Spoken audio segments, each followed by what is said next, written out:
Hi guys, देखो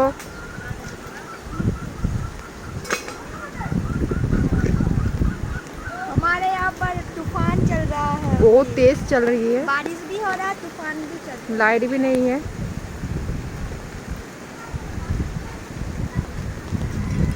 सारे देखो पेड़, ये भी देखो पेड़ गिर गया है। थोड़ा सा बाकी है, अभी गिरने ही वाला है। হাই গাইস, দেখো আমাদের গাছটা ভেঙে যাচ্ছে, একটুখানি ঝড় আছে, যে কোনো মুহূর্তে ভাঙতে পারে। ঠিক আছে, প্রচুর পরিমাণে বৃষ্টিও হচ্ছে। ওই বাঁধটাতেও প্রচুর পরিমাণে গাছ হিলে আছে, ভেঙে যাবে। এটা হচ্ছে আমাদের নদী, নদীতে প্যানাই ভর্তি।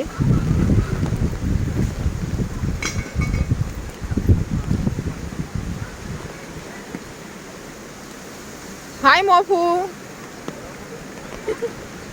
কোথায় গেছিলিস?